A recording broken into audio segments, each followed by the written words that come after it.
Hey you guys, and greetings from Savannah, Tennessee. I am Rafael Eledge from Relics.com. Hopefully your place for your Civil War and military collecting needs. Today we are going to talk about something that I have always found interesting. Several years ago, I got a chance to purchase the original English patent that was given to Samuel Colt.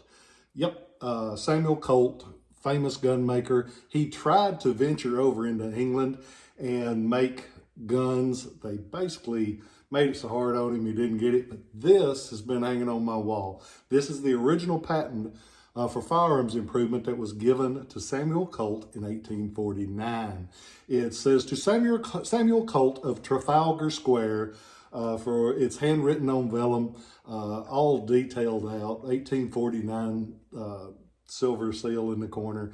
And ever since I got that, I found it in a little auction in California, little bitty blurb, and I read, I said, that really can't be what that is.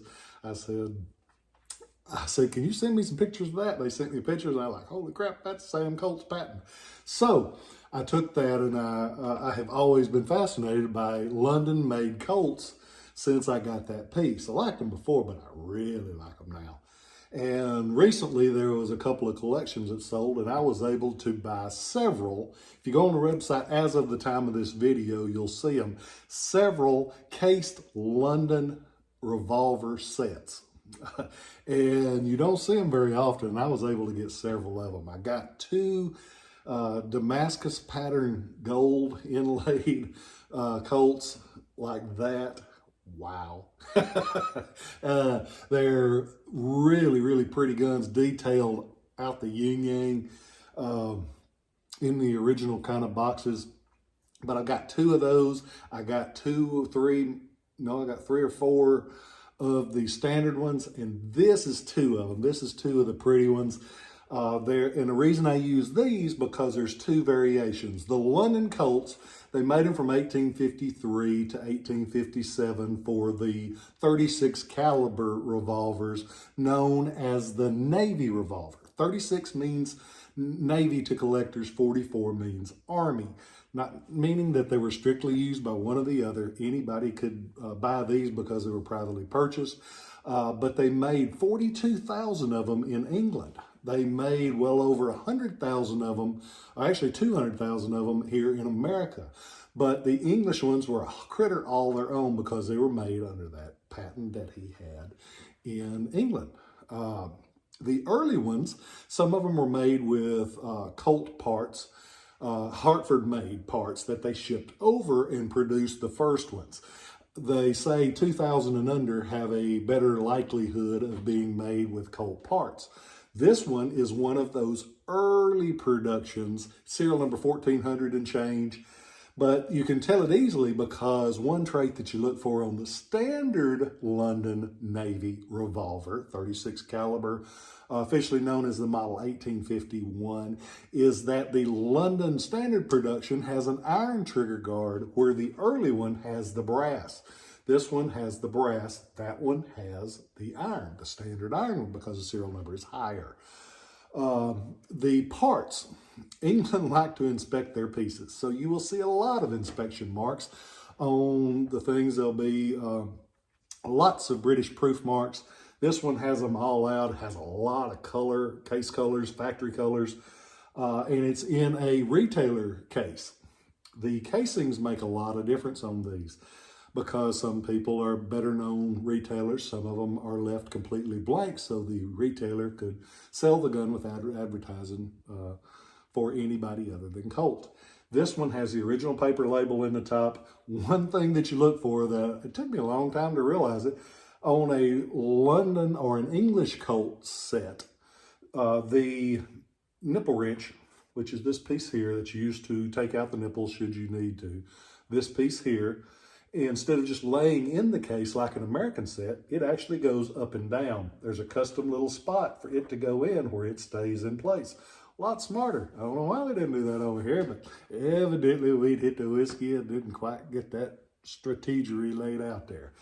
But the casings make a lot of difference. A lot of them that you see will be in later casings, or there will be, there's some guys that have over the years taken cutlery sets and taken them out and made the inside for the cases.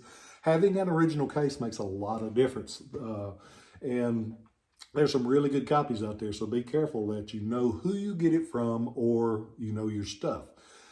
These two original casings, this one's a standard English retailer case. This one's a little different, but still a beautiful set, original case. The tools that are in them make up a lot of the value.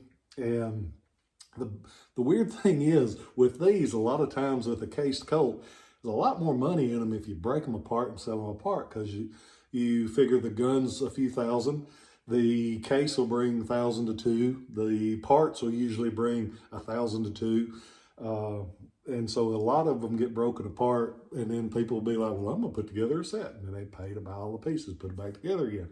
It's the squirrel in the wheel sometimes.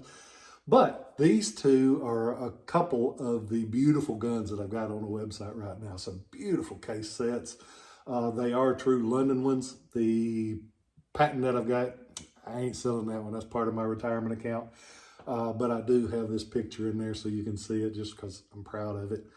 But go on there because they're a neat gun. That 36 caliber Colt 1851 is one of the guns that really solidified Colt as the firearms guy of the 1800s. And he was trying to branch out. Those guys in England, Adams and several of them, just, they didn't want the competition. They had to pull, and they made it hard for him on every corner. So the Endeavor had some hard times, but these were two of the beautiful things that they made during that time. So go on there, check them out. There's several of them as of the time of this video. You can see them. I've got several American Colt, not cased right now, but I've got several American Colt Navy revolvers. So go on there and check those out. It's a good time to collect Colts. I hope you guys are doing well. I hope that things are going in your direction. We have been doing great here. Thank you guys for allowing me to get to do what I do. I am very fortunate. I've been a little under the weather and haven't been able to do the quantity of things that I normally do, because I'm usually running wide open, and so I've fallen far behind on answering emails and phone calls and that type of thing. And I do try to help. If you've got a question, I just can't answer them all, especially the little under the weather that I've been. I just hadn't been able to. So forgive me for all of those that I haven't returned. It's not because I don't want to help you. It's just me, and Catherine helps me here in the office, and I can't get it all done in a day. But I do want you to know that I appreciate you, and I do try. As Rhett Butler said, please forgive me for all my failures. And as Jackson Brown says, do not remind me of my failures, because I have not forgotten them. So I hope you guys are doing well. If you get a chance, please be kind to somebody. There are a lot of people that are struggling right now with health and money and everything else in the free world.